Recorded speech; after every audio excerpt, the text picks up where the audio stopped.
How's it, folks? This is Dion Barnard for my second Apokalypse check-in. Now, a lot has changed since the last check-in. Last night, the president of South Africa announced that the country, as of Thursday, will go on a 21-day lockdown. What that means is everybody is staying in the house, in their homes, and they've deployed the military to help enforce this, and only essential services will be allowed to run. So we're doing a Chinese-style full lockdown starting on Thursday. Today's Tuesday, so we have tomorrow left to go out, do our shopping, get ourselves ready. Already today, I set up my office in the corner of my lounge so that I could separate myself from my wife a little bit and give her space in the room if she needs to, while I'm just generally talking to people. Of course, I'm an extrovert, not just a small one, the kind that love thousands of people around them at all times. And I'm now going to be stuck with two other people in a house for the next month. So in order to stay sane, I've got screens all over the place. I'm doing online D&D. I'm doing online music. I'm doing a lot of connecting with people. And I'm going to really be talking to people all day long. And in the process, probably drive my family mad if I'm not careful. So I've made sure I'm on one side and they're on the other. And, you know, we've got a little space to spread out. I'm fairly confident that we're going to be just fine in this time. It's going to be a little surreal, and I know that I'm in the privileged population of South Africa that will be fine during this time. I think there are going to be thousands, if not hundreds of thousands, and even millions of people that are really going to struggle through this period. And I think, you know, I'm going to be keeping an eye on the next few days. You know, what initiatives are being driven to do something about that, and then jump onto those initiatives as hard as we can.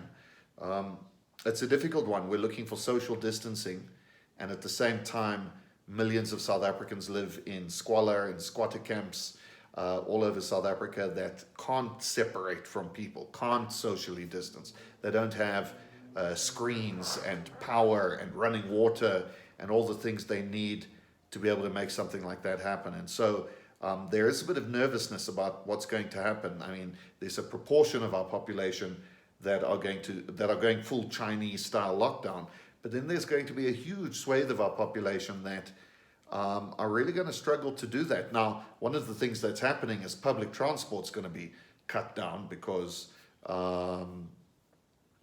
obviously you can't have a lockdown if you're just moving people around. So it's going to be harder to move around, so people are going to have to stay at home. But even staying at home is not necessarily going to stop the virus spreading in some of our communities. And we have communities that are really going to get hugely impacted by this. People with HIV/AIDS that are not on antiretrovirals, people with TB. And we just don't know what those statistics are going to look like. I mean, those statistics, we could be making those statistics. We are going to show the world what happens when corona happens on top of TB. And I don't think anyone thinks that's going to be a pretty picture. So let's see what the next few days hold. I've got one more day of like relative freedom, and then we are stuck here. I've just put myself in the house as of today. And as of today, this is going to be my preferred method of communicating with people. It's going to be online. It's going to be Skype, Zoom, Teams, WhatsApp, any way that I can connect to people all over the world. In fact, just last night, before our president's speech, I had 7 of my friends who are going to be joining me for D&D, Dungeons and Dragons Online.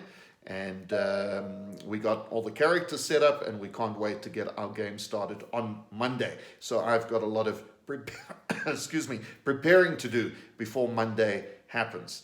And all that preparation is going to take place right here in this corner of the lounge, right? So we're all ready to go. What's great about working from home is I can have a Guinness while I work, which is always a good plan if you're me.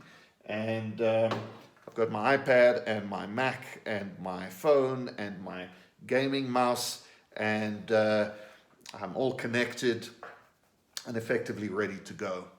So stay connected, folks. Stay safe. The statistics are just rising. We have to do something radical if we're going to stop it. Remember that it's about not having our health systems entirely collapse. That's what it's about.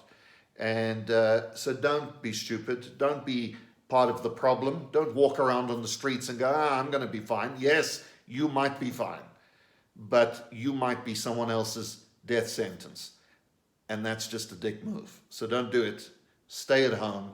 Be part of the solution. And try and be productive, folk. I mean, I preach my whole life about working from home, working from anywhere, being productive digitally. And now's the time to prove that. I think we're gonna see millions of people getting used to, in a way they would never have done if left to their own devices. But now people are forced to go home and get used to being connected digitally. And by the time they're done with this, in a month's time, I think it's going to change the world. I think our whole population is going to go, why are we even going back to work? We can just, I'm productive here at home. I'm adding the same productivity here at home as I was at work, if not more. I mean, the reality is all the studies show that people are productive between 2.5 and 4 hours a day. And that's just reality. And our whole global system runs off that 4 hours of productivity a day. So instead of time watching and worrying about when someone's sitting at their desk or not, instead of worrying if someone's sitting at their desk for 8 hours, who cares? Are you being productive? Are you adding the same value you are adding at work? And if you can add that value in 2 hours or 3 hours, and the rest of the day you can be at home with your family, playing guitar, doing D&D, sewing, knitting, making puzzles, learning. You can see all my textbooks back there. I continue with my studies, and they'll also be happening in this corner of the room. And hey, man, now's the time. Now's the time to change. Stay safe, stay socially distanced, but do what you can to help as well. Catch you next time.